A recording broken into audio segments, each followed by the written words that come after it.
when I started this business back in 2008, like I said, I had $27 in my pocket. Within 6 months, I was making six figures and I wasn't working full time. And I have always worked my business around my family and most recently with my granddaughter. She's 7. She sits with me. She has a little computer in my office. She sits and works on Canva. If I'm making graphics for something, she creates her graphics. If I'm doing a mastermind call, she sits with her dollies and she does her mastermind call. You know, as we are growing our business, we're modeling to our daughters how to take a risk on themselves, how to stand up and be a leader, how to build their business. Hey Queens, yeah, you know who you are. God, come on, go ahead and put that crown on your head. Now tilt a little to the left, now a little to the right. Perfect. Now let's get to work, cause we know you got big goals and you got big dreams and not afraid to let them know. Why? Cause you step into your purpose. You speak out on your faith and you shift up in your journey, cause you a boss. Welcome to the podcast Drop the Expiring Act with your host Belly of QueenBayGoals.com, reminding you that you are a queen before anything else. It's your life and your goals. Make it royal.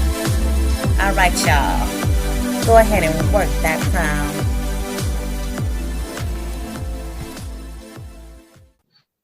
Hey Queen Babes, welcome to another episode of the Drop the Expiring Act podcast. Today we're talking to author, entrepreneur, and creative Anza Goodbar. And Anza, we're going to get into your aspiring act story because I want to hear all about it. So you said you were aspiring for 40 years before you said, you know what, I'm going to become a competitive ballroom dancer. So tell us who is Anza and how she got into competitive ballroom dancing. I love it. All right. Well, I'll tell you what, wanting to be a ballroom dancer goes all the way back to when I was like 7 or 8 years old. And I saw dance sport on PBS as a little girl. And I saw these women dancing across the dance floor in these beautiful ballroom dancing, dresses and the shoes and the makeup and the hair and the handsome man and the whole 9 yards. I wanted it all. But I'll tell you what, I didn't have any rhythm. My kids wouldn't let me clap at church because they're like, no, Mama, you're not hitting the beat. And so it was like, my whole life, it's like, no, Mama, no. And finally, I was like at a place in my life where I felt like life was just passing me by. And that was something that I always wanted to do. And I happened to be on Craigslist of all the places, and I was looking for a housekeeper, and there was an ad for a ballroom dance instructor. Now, I lived in Colorado Springs, but this ad was for somebody up in Denver, which was about an hour and a half from where I lived. And I thought, I'm just going to type to him and say, hey, what do you think? And I said, I'm kind of a middle-aged, chubby woman, no rhythm. Do you think there's any kind of hope? And he wrote back to me and he said, if you can walk, you can dance. And I thought, well, maybe if I don't chew gum, maybe we could give this a try. And of course he laughed. And so I took my oldest daughter with me because I was like, I don't know if this guy's safe. He's on Craigslist, right? And so she went with me and I said, I just want to learn one dance at a time. I'm really feeling overwhelmed with all of this. And he said, well, usually we teach 3 or 4 at a time because there's so many similarities, you'll learn how to dance more quickly. So I said, all right. So we started off with the foxtrot. And my daughter's sitting over there videoing me and she's like, telling my other kids, Mama's dancing. And they're like, no, send proof, right? And I went home and I was so excited. It was like, I really could do it, despite what everybody told me. And so about 3 lessons in, I sit my dance professional down and I said, have you heard of those dancing competitions? As if this was a novel idea only I knew about, right? And he said, yes. And so I'm thinking in my mind, this is like a 10-year goal. And I said, do you think I could ever be ready to do that? That has just been a dream of mine. Now, this was the middle of February when I started. And he says, well, there happens to be one of those dance competitions in June right here in Oh, Denver. Let's wow. do it. And I was like, oh, do you think I could be ready? Oh, I don't know. I mean, that's really fast. And he said, you know what? We'll do as much as you want to do. So I'm here to tell you that I learned how to do 11 different styles of dancing, Ah, and I wow. competed in 4 short months at my first dance competition. And it was the most exhilarating moment of my life. The hair, the makeup, the sparkly outfits, it was everything I'd ever dreamed of and more. And the beautiful dance partner, right? Yes, he was a handsome Cuban boy. Oh my goodness. Yeah, we had so much I fun. love it. So that goes, dreams don't die. When you're six, and you grow up, you can still have that dream. I You love can it. still have that dream. And you know, it's never too late to make one of your dreams come true.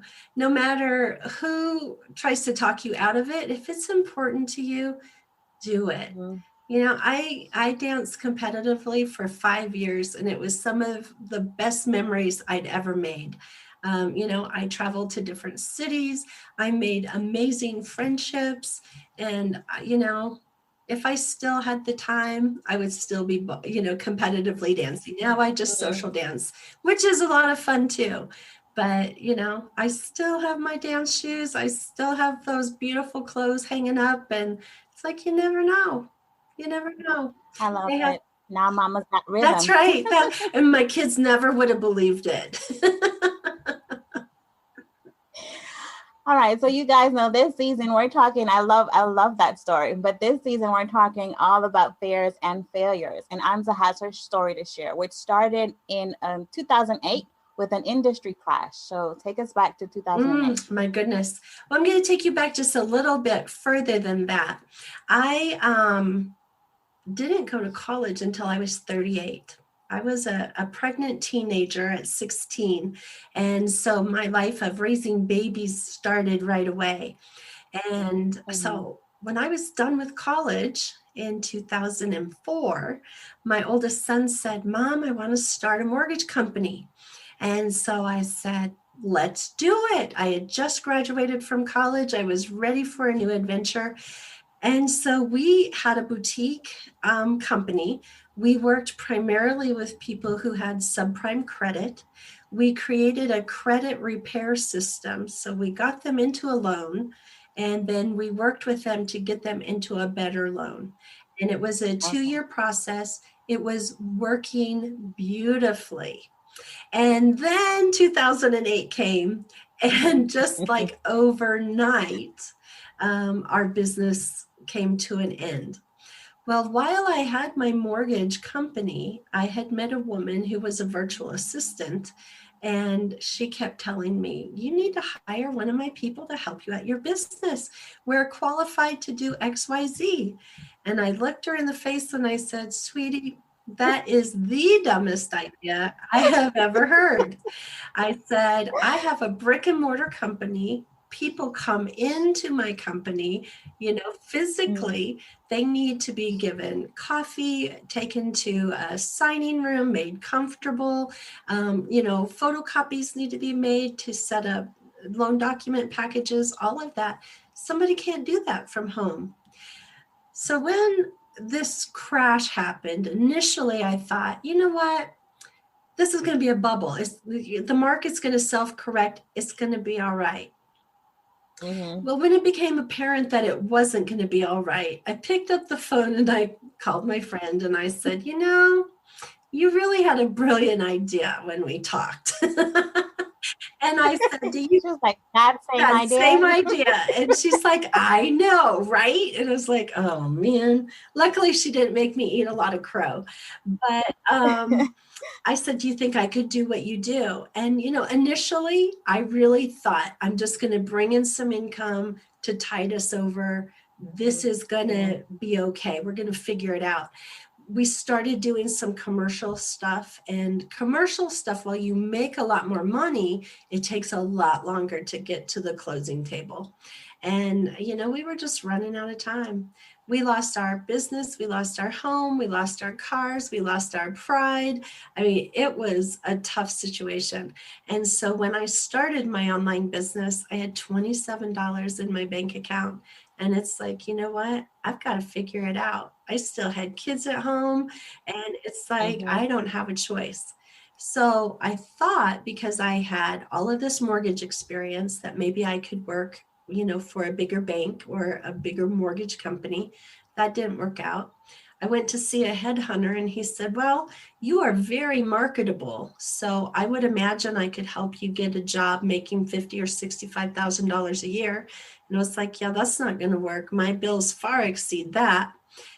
Mm-hmm. And I thought, well, I have 12 years of event planning experience. I could be a remote event planner.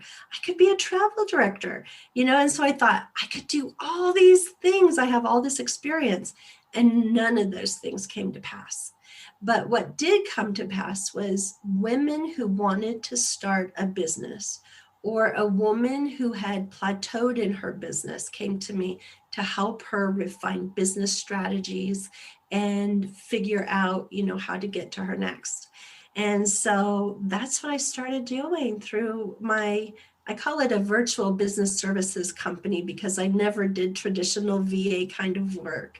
And Okay. as I was working with women, I found out that, it wasn't that she didn't have a great product. It wasn't that she didn't have great customer service. Maybe she needed some help with strategies and processes and SOPs and that kind of thing. But a lot of it was these women didn't believe in themselves. They didn't believe that they deserved to have success, because everybody in their inner circle was, yapping in their ear saying, take the easy road, stay in your 9 to 5, get that every 2 week paycheck. Right. You need benefits. You got to have that job. It doesn't matter if you hate it. At the end of the day, you go home and, you live this split life and pretend to be happy. And women wanted more. So in 2016, I became a John Maxwell certified coach. And I started working with women a whole lot more on mindset and what goes into building a business above and beyond. Because if you don't believe that you can have something or should have something, then you're going to create self-sabotaging behaviors. You're going to listen to that self-judging voice that we all have and Mm-hmm. think, I'm not good enough because I don't have enough experience, or I don't have the education, or somebody's been doing it longer than me, or the market is so saturated, I dare not even Are try. you reading my mouth? Yes, I know, I know. And we all do that. And so we have to be able to create strategies to combat the lies and replace them with truth. And, along the way, I created what I call life design strategies, where I help women design businesses built around their passions, their experience, their skills, so they can fully live out their purpose. And while doing that, we define, who is it that they want to work with? What kinds of things do they want to do? And especially since COVID hit, helping women Yeah. build businesses where they can be at home with their kids and still make a great income and not have to work full time. I love it. I Yeah. love it. So, did you ever think at any point, okay, I'm gonna have to go back into, starting going back to my mortgage company? Did that ever cross your mind at any point in your journey? You know what? It didn't. And mostly because the market prevented me from going backwards, because in the subprime part of the mortgage industry, that never recovered. It was just simply Okay. over. And we were such a small company, we could not compete with the programs that the larger banks had. We didn't have access to those programs, and our clientele could never qualify for those. Mm-hmm. Not the initial ones who were coming to us. And so it was like the point of no return. It was figure out something else. And I didn't know all the steps to take. Building an online business, back then was a new thing. I mean, Facebook was just getting started when I opened my business. Right. Twitter was Uh-huh. just getting started. Instagram wasn't even thought of yet. I don't even know if LinkedIn was there. And so all of these things that we have available to us now for building an online business was non-existent. And so it was word of mouth. Like everything else that I had done in my life. I mean, it never occurred to me I couldn't do it online. I just had to tell enough people what I was doing. And, I was very fortunate that it worked out. Well, good for you. So, what do you say to the woman who's still at home Mhm. now, homeschooling? Not sure. How can I have a business and still homeschool my kids and still generate enough income? Like, what do you tell them to get out of that aspiring phase and just go Mhm. do it? Well, first of all, I would say to them, I'm a grandmother now, and I'm helping raise a 7-year-old granddaughter. And we went through the virtual schooling. I've been her primary caregiver. My daughter lives with me since she was born. And so I have always built my business around my family. That has been my number one priority. I was a single mom and I needed to figure out how I could be at, the sporting events and all of the other things that kids have. So I want you to know that you can build a business around your lifestyle. It is possible. You also can build a business around your passions and your past experience, and know that your skills can be incredibly transferable into whatever it is that you want to do. Like I told you before, I started my business with $27. I was down to nothing. So you can start a business with very little investment. Um, and I think the fact that you're thinking about doing it tells you that you are fully resourced to do it. Because if you're not entrepreneurial at heart, the thought of starting a business never enters your mind. It just doesn't. And so if you've thought about it, you have what it takes to make it happen. You just have to be willing to take a risk. The hardest part for me when I started my mortgage company was going from an every Friday paycheck. I had gotten very used to that in my life. And when we went into our mortgage business, we got paid when we closed loans. And so initially it was a little bit lean, but then, after a while it was like, great, we're closing 20 loans a month. This is fabulous, right? But you have to be willing to step into the idea of you're betting on yourself. And if you take consistent work every day, if you've made a plan and you work the plan, I would say the biggest mistake that women make when they go into business is not creating a business plan. They think, oh, it's just this document that you need to show an investor and then it just goes into a file. But really, it outlines exactly what it is that you want to accomplish in your business, and it keeps you focused and on track.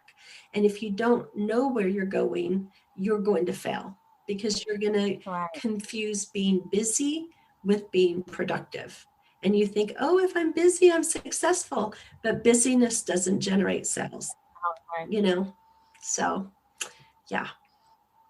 All right, so I'm grabbing my pen because I need to know too. How can they work with you? How can we find you? How can we work with you? What kind of programs do you have that our listeners can join? Sure. Well, I'm super easy to find. Anza Goodbar, you can Google me. Pages and pages of stuff will come up. My website is anzagoodbar.com, and I do have a new program that I designed specifically for women post-COVID, because I believe that our environment is changing forever, and I don't think that a lot of jobs that disappeared are going to come back. And while we're talking about opening up our schools, I mean, even just a few minutes before we hopped on this conversation, they're talking about different strains of COVID. And so we may see additional rounds of additional strains that are going to suck us back into a similar cycle of what we're in now with having to virtually school our kids. And for some families, we may just choose to do that for safety purposes. And that's absolutely our choice as moms and families. So I've created it's a combination of a mastermind group and a mentoring program.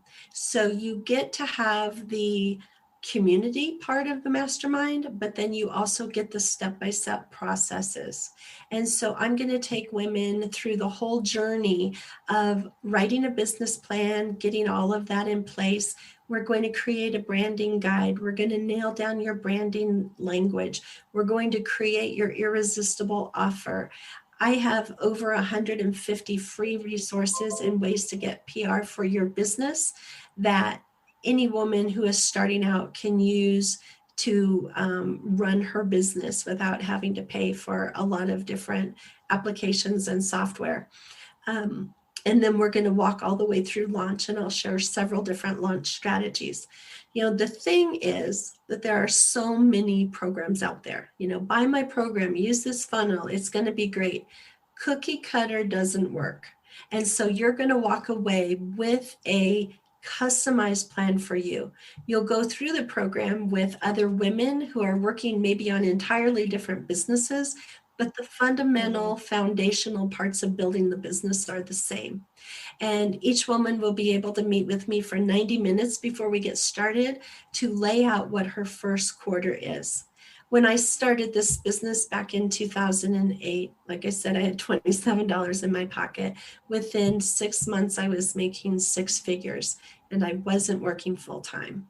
And I have always worked my business around my family, and most recently with my granddaughter.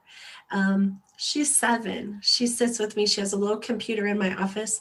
She sits and works on Canva. If I'm making graphics for something, she creates her graphics. If I'm doing a mastermind call, she sits with her dollies and she does her mastermind call.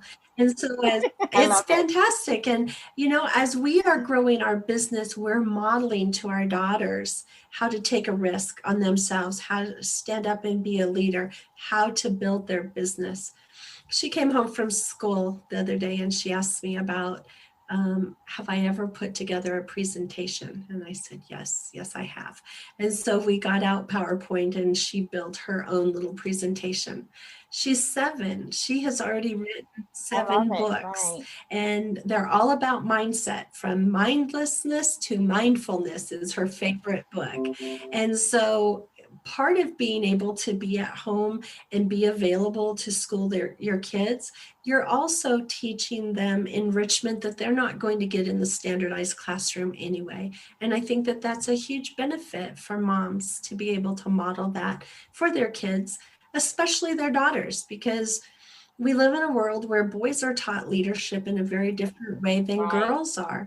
And this gives us an opportunity to model what a powerful, courageous woman is to our daughters. I love it. My daughter is 6 years old, and I was coming in here to do the podcast, and she's like, "Mommy, you're going to do your podcast now?" I'm like, podcast? I didn't even know about podcasts, 20 years ago? Yep. Well, we started a YouTube channel with my granddaughter just for family and friends to keep up because we're so far away. And so she does little training videos and little presentations, and she will write a play and do her little play or whatever. And it's wonderful because it teaches them confidence. It teaches them stage presence. It teaches them good speaking skills. It teaches them logic to be able to line up their thoughts in a way that makes sense to other people. And they start to learn that it doesn't have to be perfect to take action. And I love that they're learning it so young. They do. And they're so resilient. They're so resilient, and they will just mimic what they see. And so, they learn from a very early age that it's okay to fail. It's okay to fail. And I would invite every woman listening to us today to say that out loud. It's okay to fail, because that means, right? Because that means we're learning and we're growing and we're trying new things. It's when you're not failing that you should be concerned. Right. I love it. All right. So we always end the podcast with a quote, and yours was, "For our success to be real, it must contribute to the success of others," by Eleanor Roosevelt. So tell us, why is that a quote that you live by? Well, because throughout my whole life, I was always in the right place at the right time. Somebody saw potential in me and gave me an opportunity. And so I believe that that needs to come full circle, that we need to be able to reach out our hand and help somebody else come up to the next level of what they're doing. And I also believe that it's scriptural. And in the Bible, God tells us that we need to have three types of people in our life. One would be a Paul, who is a mentor to us. One is a Barnabas, who is an encourager for us. And one is a Timothy. That's somebody that we're mentoring and helping along the way. And so I love Eleanor Roosevelt. Everything that she was is just so inspiring. But I just felt like it went with what my core beliefs were. I love it. How you should run a business and, and live your life too. I love that. So you guys make sure you find Anza at all the websites. All the links will be down below. But I want to mention one more thing before we go, that she just mentioned that she also does a Bible study. Can you tell us a little bit more about that, and how can they find you to come join in this? Absolutely. The best way to find me would be to reach out to me on Facebook, send me a direct message, or you can email me at anza@anzagoodbar.com. And I am just starting this Bible study, and it is all going to be about Christian leadership and business principles based on the Bible. And it will be a great place for women to join. And then also, if they would like, I pray every week for one woman in her business. You can send me your information. I still have slots available on my calendar. And I would love to pray for you and your business. And you can share a verse that's special to you, and I'll pray that scripture. I love it. Okay, so I'll definitely be sending that after. Oh, good. Please do. All right, so you guys make sure you follow Anza and make sure you check out her stuff, especially that business training, because I'm going to be looking into it myself. Just so you know, when you see that email coming from Lavelle, yeah, she said that she was going to do that. All right, you guys. So make sure you can stay tuned for the next episode of the Drop the Aspiring Act podcast. You have been listening to another episode of Drop the Aspiring Act. If you're looking for more information of this podcast and other episodes, please visit queenbaygoals.com. That's QU